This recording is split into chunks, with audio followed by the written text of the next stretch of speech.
Coming downstairs, wide range, hot, cold, alcoholic drinks available, selection of light snacks. Either side of the bar, doesn't matter which side you go, you will find the toilets. As for face coverings, we are class 4. The ship's moored at the harbour today. Looking across the tops of the buildings, over on your right, just see the 3 masts of HMS Victory. Normally a lot, well, 2 of the 3 masts of HMS Victory, normally a lot taller than that as well, but she's undergoing a major refit. HMS Victory, Lord Nelson's flagship at the Battle of Trafalgar. She was built in Chatham, launched May the 7th, 1765. Built as a first-rate 3-deck ship with 102 guns. She cost about £100,000 to build. In the early part of the 20th century, Victory was actually moored in the harbour. There was fear she might sink at her mooring. So they moved her into number 2 dry dock, where you see her there today, and she was eventually opened up to the public for the first time in 1928. Now we're also passing the King's Stairs jetty on your right. It's here that Buster Crabbe dived in the water, April 1956, never to be seen again. We now know he's working for MI6, spying on a Soviet cruiser on the port of Portsmouth. Mystery still surrounds his disappearance to this very day. So we have both the aircraft carriers in. First one, Queen Elizabeth, parked in front of the Prince of Wales, built at a cost of £3.1 billion each. 70,000 tonnes, 280 metres in length, 39 metres across. There's 11 metres of them under the water. From the flight deck down, they've actually got 9 decks. Powered by 2 MT-30 turbines, producing some 48,000 horsepower. It's at a top speed of 26 knots with a range of 10,000 nautical miles. Now they're carrying the new F-35 Lightning Strike multi-role fighter planes, being built in America at a cost of £100 million each. Helicopters, they carry Chinooks, Apaches, Merlins and Wildcats. Now it depends on what they're sent out to sea to do, will depend on what aircraft they actually take with them. There's 2 large lifts to get the aircraft from the hangar below up to the very large air deck. On the air deck, the 2 accommodation blocks. The rear one, flight control. That's where they control all the landings and takeoffs. The front one, the navigating block, where they do the navigating and the driving. On both aircraft carriers, you will find the 679 crew. They can carry a maximum of 1,600 persons.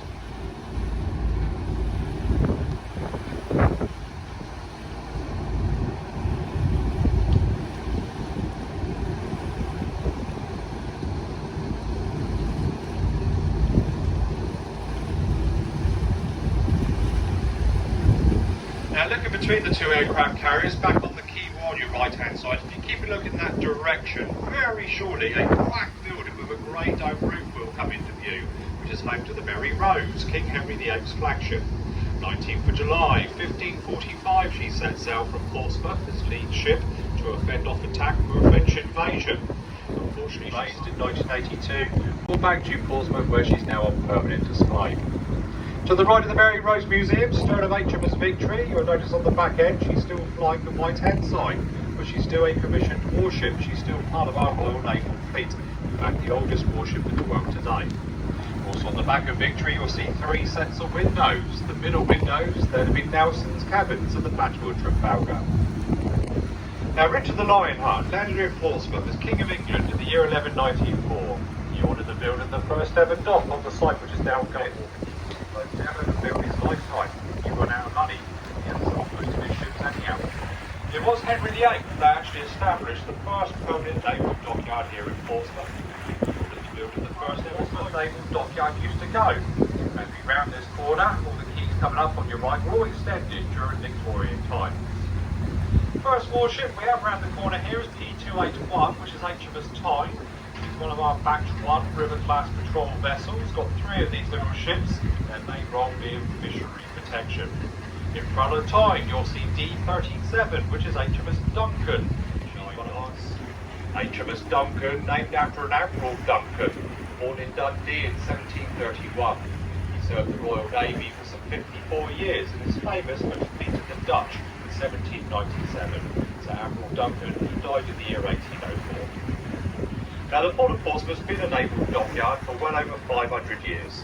Now as we go on our tour today, you'll be looking around 3 miles of continuous naval quay. The quay wall ahead on your right, you'll probably see some of the black gates. They've got the yellow handrails along the tops. 14mm Mark III Vickers gun. The big grey gun that fires some 25 rounds a minute over a range of 22,000 metres, near on 12 miles. Directly behind that, the big grey box is the launching stations for the brand new Sea Viper missile system, a combination of Aster 15 and 30 missiles. Looking on the forward marsh, you'll see the grey ball with the spikes. That is the Samson radar, latest in radar technology, now to detect and track some 2,000 flying objects at any one time. On the back deck, the either carrier Merlin or Wildcat helicopter, they got a crew of 190 on board. Looking in the middle of the Dragon, you'll see the Phalanx with the white dome on it. They've got one either side. The Phalanx fires 3,500 rounds a minute over a range of 1,500 metres. Any incoming targets, such as missiles or planes, it will automatically lock onto the closest. It will fire, continue firing till that target's been destroyed, and automatically move on to the next closest. You also notice the sides on these destroyers are angled out at the bottom and angled in the top. That's part of the stealth technology. On a radar screen, these vessels shrunk no bigger than the average size fishing boat. Rounds a minute. Directly behind that, the launching stations for the Harpoon and Seawolf missile systems, two different systems on these ships. Two 30mm guns by either side of the funnel. You'll see it just in front of the crash boat coming up. Again on the back deck, the either carrier Merlin or Wildcat helicopter, they have a crew of 173. Looking above the number, F-78, just underneath the bridge wings, you'll see a small deck.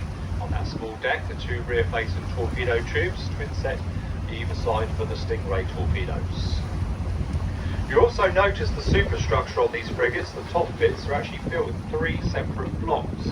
There is a reason for this. If we were to have a fire on board one day, I isolate the fire to one of these blocks, stop it from spreading through the ship.